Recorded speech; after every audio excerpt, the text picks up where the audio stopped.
the hell is this? Is that Brondo stuff? They're watering crops with a sports drink? He needs his own chair, always. There's his rat. Messes it right up. Alright, so I'm going to show you how to do this lead weight mod. It's extremely easy.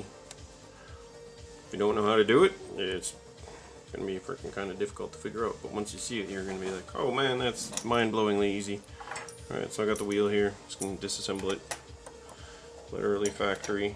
It's got its 2 screws holding it in barely. So I'm just not really awesome to watch right now, sorry. Alright, so it's taken apart. Bam. Put this down a bit more, there we go. Okay, so you got your wheel set up with your silicone insert inside. So we got to do this guy. So I take these little lead pieces. No, don't jump on my chair, bud. Arm. And then I take channel locks. I've shown this multiple times, but for people that haven't seen it, I take channel locks on something flat. Table's nice and flat, this is flat, so I'll give you a demonstration. So I just take it and bend it on a spark plug socket in this bend here. And that'll give just the right curve. As you can see, it's perfect. All of them are like this. So then I'll take a hammer and just kind of tap the edges. A nice round end hammer, so it's not giving it any texture. It's just going to be flat and smooth, so you don't want to, like when you put it over your tire, you're not going to rip your tire. Even though it is lead, it's pretty soft, it will still rip. So the first thing I do, you don't have to do this, but you can see the hole right there. I'm going to put one right over that. I don't want these to breathe. If you do want them to breathe, put it in between 2 of these, and it'll be fine. So you just kind of go around. Before you stick it down, kind of butt them up to each other and squish it. Very, very simple. Just repeat, repeat, repeat, repeat. You can feel when they're straight. You kind of have a little wiggle room too when you squish them. You can kind of shift them over a little bit, but not too much, a couple mils. There we go, so that's 4 of them on there already. 4 7 grams. I think 6 and a half fit. 6 3/4. Alright, so you can see that's going together quite nicely. Extremely simple, extremely effective. If you don't want to buy brass wheels, you like the looks of the aluminums like these, they don't make them in brass. I think these are awesome looking. So I had to do the mod. Alright, for this last little bit. So I know how much to bite off with here, so I'm just going to use something like this. Like that. And I'm going to take off about that much. As you can see, this end is going to be sharp. Sorry for the noise, but I just take the hammer, tap that, and it gets rid of all the sharp edges on the corners along the flat part. And now, see, it's nice and flat. It's perfect. Take that last one, and plop it into place. You can see how tight that is, and it just like snaps in. You're like, heck yeah, there you go. Let's see what that weighs. Just the inner bead ring should be 50 grams. 56, awesome. Just this guy alone, that's heavier than some people's wheels. So now, you just kind of like push it in, and then grab the other side and work it over. These little guy racings are so stretchy, it's awesome. Like, I'll grab another set of wheels here that I'll show you. Would never be able to do that. They would disintegrate before that, as they're not actually a true 1.0. Where are they? I really dislike them. I don't even know where they are. Searching. Yeah, these guys. So this is another proprietary guy here. You can see this is a 1.0, and it's, I'll just hold it up there so you can see, like, this thing isn't a true 1.0. This is boom racing, I believe. Yeah. Mushroom, no! Mushroom! No, dude! Come on, man. Yeah, I know you get mad. So, the boom racing tires would never stretch. They will rip. You can just feel them. Like, they have no give to them at all. They look cool, but you're going to need to buy their rims. I've tried to put them on 1.0s before, and they don't like it all. They don't seat. They look wonky. I don't like them. So these Little Guy Racings, they're made of good quality rubber and stretch nicely. So when you put it on, just kind of take a peek on either side. You'll be able to tell how much of the silicone and where the inner bead lock ring is sitting. So that side's a little more, so you just kind of pull and stretch. Try to get it to seat better. Just finger down here, pull the top.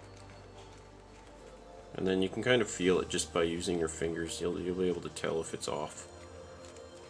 Alright, so that's feeling pretty good. Get that guy in there.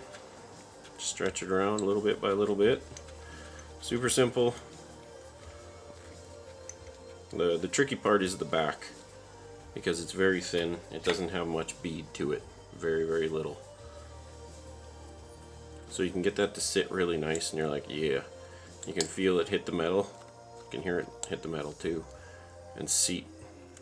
And then you can tell if it's even just by looking. So one thing I do too is I grab a nice flashlight, and you'll be able to tell when it seats. You get the shadow, get an angle and get some shadow, and you'll be able to tell how much, where it's even and where it isn't. And then if it's not even, just pull it off. It's just 6 little screws. Takes 15 seconds to undo them all. But I try to sit this one back in nicely.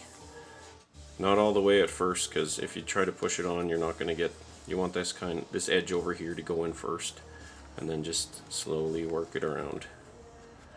And you'll be able to tell when it's in there. Just nice and easy all the way around.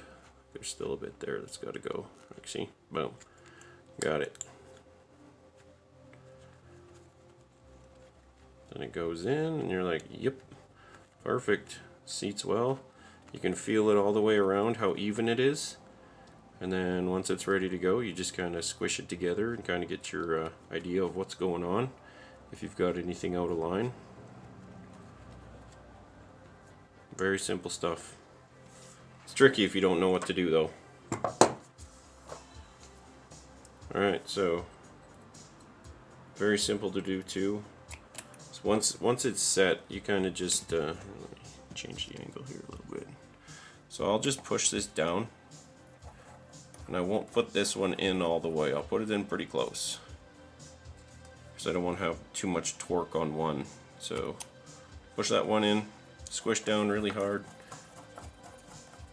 Now get these in all the way. You'll be able to feel it seat even better. And then before you go any further, I like to put this on here and give it a little spin, and it rolls really nice without wobbling. Look at that, perfect. Now I know it's seated well, all the beads are in properly, there's no wonky bits hanging out, and now I can continue. Simple, simple. And just get them all in there and you're good to go.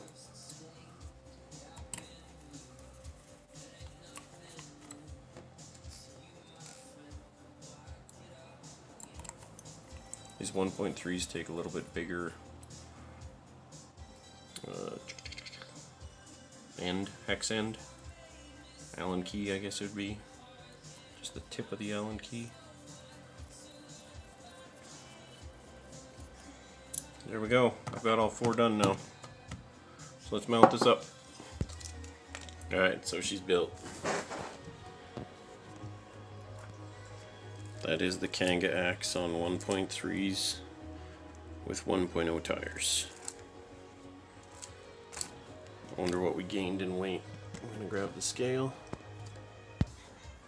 Yeah, meow, cats. Alright, yeah, just all of them meowing now. Alright, so this thing was 605 grams before. 647. Nice, so we gained a bunch. That is awesome.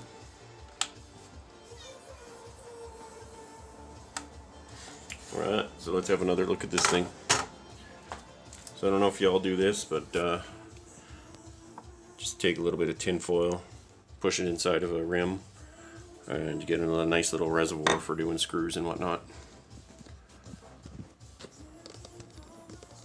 Alright, so this thing is looking sweet again. I'm digging this. Those wheels look freaking awesome. Looks like we gained some height too because of it, which is pretty rad. Just wondering what it's going to take to fall back. Yeah, that thing can get some crazy angles.